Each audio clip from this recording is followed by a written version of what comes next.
মানুষের হৃৎপিণ্ড সাধারণত বুকের বাম পাশে থাকে, কিন্তু ছোট্ট শিশু আনিফার ক্ষেত্রে বিধাতা যেন এক ভিন্ন গল্প লিখেছেন। ২০ মাস বয়সী শিশু আনিফার হৃৎপিণ্ড তার বুকের ডান পাশে। জন্মগত এই জটিলতা নিয়ে পৃথিবীতে আসা আনিফার জীবন এখন ঘোর অন্ধকারে। অসুস্থতার খবর শুনে পাশে দাঁড়ানোর বদলে জন্মদাতা বাবা আকাশ তার মায়ের কাছে ফেলে রেখে নিরুদ্দেশ হয়েছেন।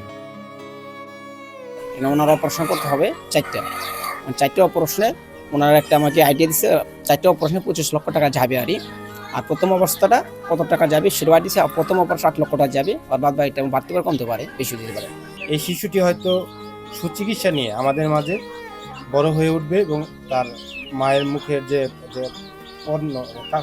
কষ্ট সেটা আসলে সমাধান হবে। আমি প্রশাসনিকভাবেও যারা আছেন দেশের সরকারকেও জানাই যে এই চিকিৎসার দায়ভার যদি সরকারিভাবে নেয় তাহলে আমি মনে করি আলহামদুলিল্লাহ যে একটা সুচিকিৎসা পেল। আমরাও সমাজের যারা আছি, আমাদের মধ্যেও যারা বিত্তবান আছেন তাদেরকেও আমি অনুরোধ করে বলবো যে আপনারা প্লিজ বাচ্চাটির মুখের দিকে তাকিয়ে, এই ফুটফুটে সন্তানের মুখের দিক তাকিয়ে করুণা করে অন্তত যদি আপনারা 2, 4, 5 টাকা 20 টাকা এরকম করে দিয়েও যদি হয়, আমরা অনেকেই সাধারণ মানুষ এটা করতে পারবো। কিন্তু তার চেয়ে ভালো যদি একজনের দায়িত্ব নেয় বা 2 জন দায়িত্ব নেয় বা 5 জন নেয়, তাহলে আরো বিষয়টা সহজ হয়ে যায়। গাজীপুর সিটি কর্পোরেশনের 22 নম্বর ওয়ার্ডের গাজী মার্কেট এলাকার বাসিন্দা মোসাম্মদ রুনা আক্তারের বড় মেয়ে আনিফা আক্তার। আনিফার এক যমজ বোন রয়েছে যার নাম আনিশা। আনিফার বাবা আকাশ পেশায় একজন ভ্যান চালক। অভাবের সংসারে যখন মেয়ের চিকিৎসার জন্য বাবার সাহস আর সমর্থন প্রয়োজন ছিল, ঠিক তখনই পাষণ্ড বাবা তার অসুস্থ সন্তান আর স্ত্রীকে নানার বাড়িতে ফেলে রেখে চলে যান। কোথাও দেখি নাই, এই প্রথম দেখলাম নিজের চোখে। বাচ্চাটা অনেকই কষ্ট করতেছে, অনেক শ্বাসকষ্ট হয়, অনেক জায়গায় দূরে দূরে ফ্যাট ফুলে যায়, অনেক কিছু দেখতেছি। এখন কি করা, ওরা চিকিৎসা করছে, অনেক চেষ্টা করছে, অনেক টাকা খরচ করছে, তাও এটা নির্মূল হয় না। এখন এটা বাইরে রাষ্ট্র নিতে হয়, ইন্ডিয়া নিতে হয়, ওই জায়গায় নিতে গেলে অনেক টাকা ব্যয়বহুল খরচ, কিন্তু এদের পক্ষে সম্ভব না। মা রুনা আক্তার এসএসসি পাশ করেছেন। স্বপ্ন ছিল সন্তানদের সুশিক্ষিত করার, কিন্তু বর্তমানে তিনি তার বাবার আশ্রয়ে দিন কাটাচ্ছেন।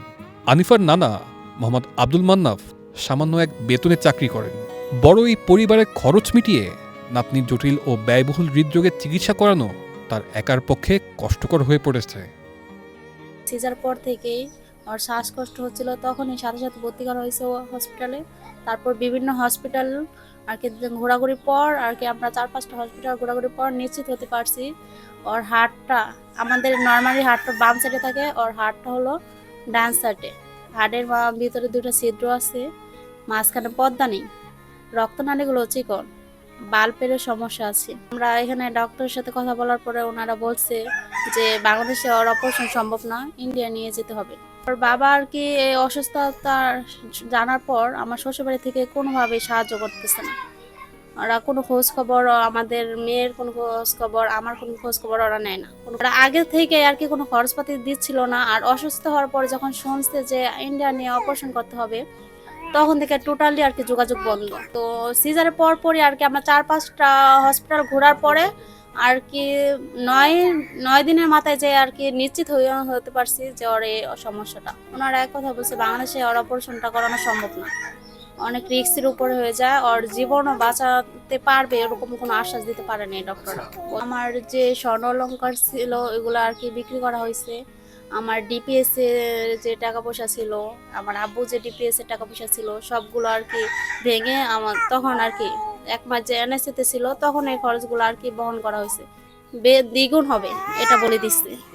2 যমজ মেয়েকে নিয়ে এখন আমি আমার বাবা বাড়িতে বসবাস করছি 1 বছর 8 মাস ধরে। ওরা হওয়ার পর থেকে আমি আমার বাবার বাড়ি থেকে, আমার মেয়ের প্রতি যদি দয়া হয়, উনি যদি আর্থিকভাবে আমাকে একটু সাহায্য করে তাহলে আর কি আমি উপকৃত হতাম, আমার মেয়ের ছোট্ট মেয়েটির প্রাণ বাঁচাতে পারতাম।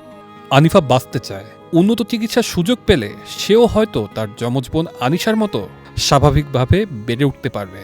সমাজের বিত্তবান ও মানবিক মানুষদের সামান্য সহযোগিতাই পারে এই অসহায় মায়ের মুখে হাসি ফোটাতে এবং একটি নিষ্পাপ শিশুকে নতুন জীবন দিতে।